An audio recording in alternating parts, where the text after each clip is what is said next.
In this footage, soldiers moving in a vehicle are suddenly met with a fast-approaching FPV drone operation.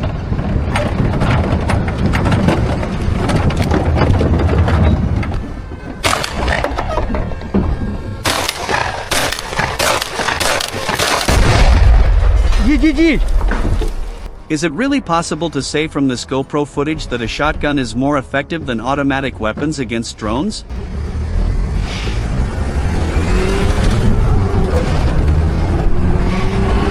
The scene unfolds in a village near Chasiv Yar, recently controlled by Russian forces, where a Ukrainian reconnaissance drone detects movement from the outer edge of the settlement toward a damaged house. Several Russian soldiers approach the structure carrying heavy bags, likely supplies or equipment for the position inside. As the first group enters, another team follows from outside and moves into the same building, suggesting it may serve as a temporary command point. Once the last soldier disappears inside, a nearby Ukrainian drone unit is redirected to the location.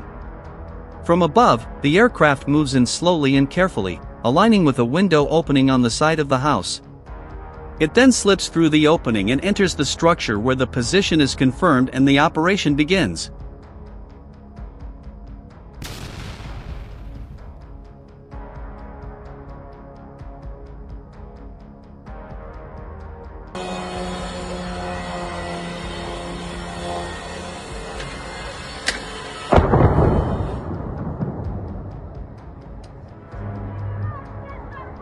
Perm, 1,500 kilometers from Ukraine, is facing ongoing fire for the second day in a row.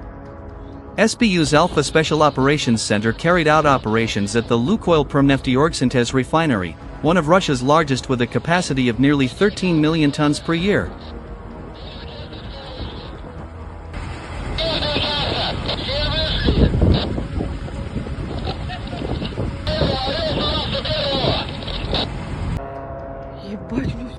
The operation impacted the AVT-4 primary processing unit, setting both vacuum and atmospheric distillation columns on fire and effectively putting the entire unit out of operation. 2 days, 2 operations, same city.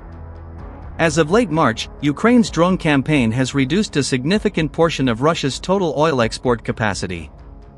Perm is just the latest addition to that list. When Ukraine can reach the same city twice in 24 hours, 1,500 kilometers away, is there any energy infrastructure in Russia that is still out of reach?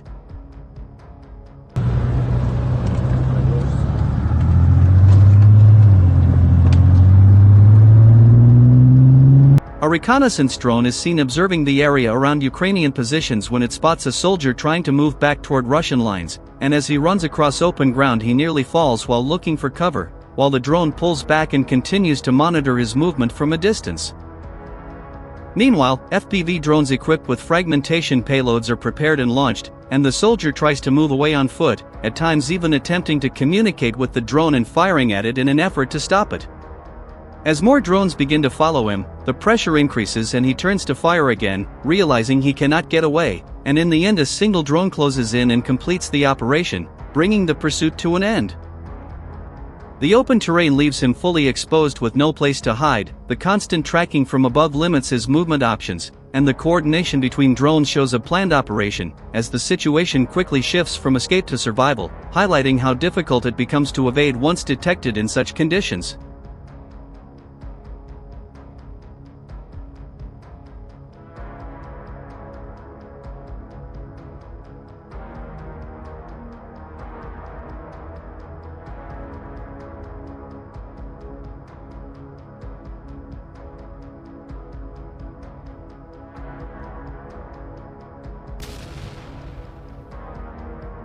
The scene unfolds near a village in the Huliapol area of Zaporizhia, captured from above by a Ukrainian reconnaissance drone.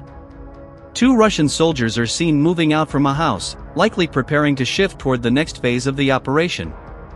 They cross a short stretch of open ground and pass a small shed, exposing themselves for only a few seconds. That brief movement is enough. Ukrainian sniper fire is initiated from a concealed position and both men are impacted almost at once. The operator was scanning the tree line, looking for any movement. Then a soldier, completely still under a tree, pressed against the trunk, convinced that if he didn't move, the drone wouldn't detect him. The drone was already closing in.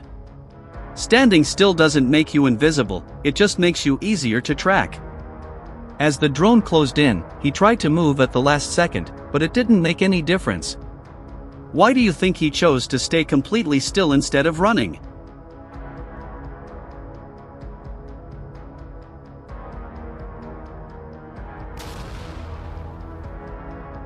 The 34th Marine Brigade is running this operation around the clock, focusing on drone operators directly rather than their drones.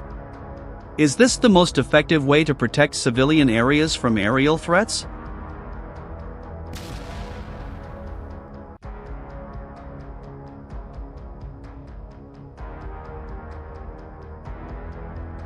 This is what 1 month of operations looks like in a single sector. April, Azov First Corps area of responsibility. Russian forces pushed hard toward Darylia, trying to reach the borders of Donetsk Oblast. They did not succeed. Here are the numbers.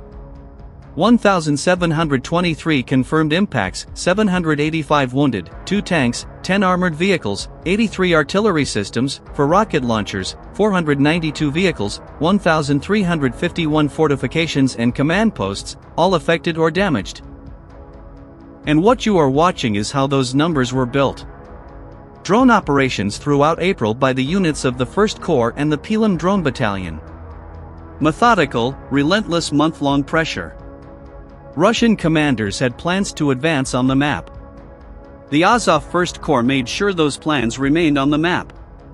When a single corps can cause this level of impact in 1 month, what does that say about Russia's ability to sustain this effort long term? This footage captures perhaps one of the most tense moments on the front line. In the Lyman region, a soldier was spotted. He tried to use the wooded terrain to move away from a pursuing Ukrainian FPV drone. Running through the dense forest surrounded by thick trees, he attempted to break line of sight in hopes of getting away. But the Signum Battalion drone operator was so experienced that even in such difficult terrain, he managed to keep the soldier continuously tracked. Ukrainian Signum Battalion. And this is what a full-spectrum operation looks like. Not just infantry operations, not just drone interceptions. Everything at once.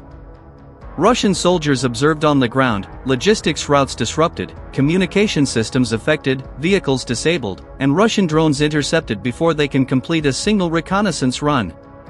Signum does not specialize in one area. They work through the entire chain. Cut the supplies, limit the reconnaissance, slow the movement, and neutralize the infantry. By the time Russian units realize what is happening, the entire support structure behind them is already compromised, always one step ahead. That is the standard they set for themselves on the Lyman front. A Ukrainian soldier attempted to stop a Russian drone using a net gun but quickly realized it was not effective due to obstacles in the area. He then switched to using a rifle to respond to the drone and successfully bring it down. The footage highlights quick decision-making and adaptability in a challenging situation.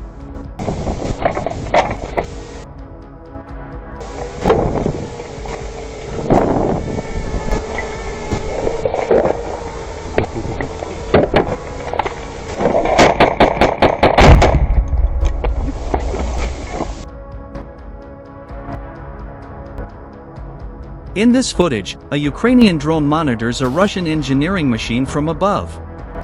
The drone releases a payload toward the machine, and the equipment is rendered non-operational during the operation.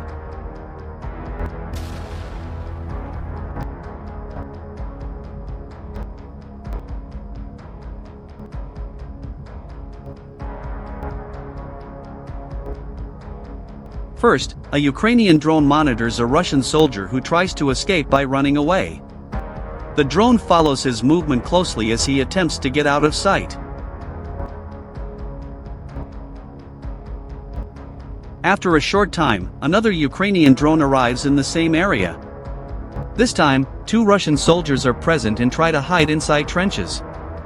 However, one of the soldiers is still detected and comes under drone surveillance. The footage shows how drones continue tracking movement even when individuals try to escape or hide.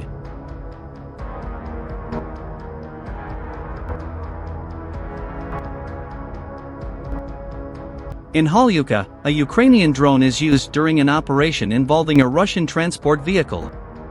In the footage, the vehicle is affected after the incident, and a fire starts. The flames spread quickly, and thick smoke rises from the vehicle. Soldiers are seen trying to manage the situation, but the fire continues.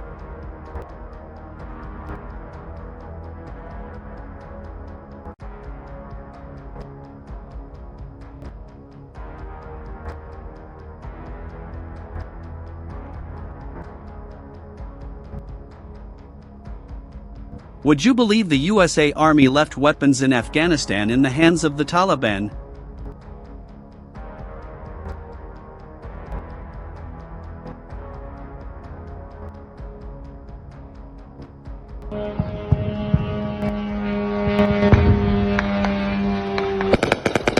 A Ukrainian civilian records an Iranian and Russian Shahed UAV being brought down while out on a walk with his dog. The training of Ukrainian soldiers came with a surprise.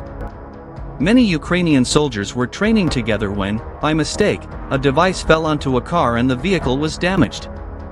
The incident shows how accidents can happen even during training exercises, especially when many personnel and equipment are involved.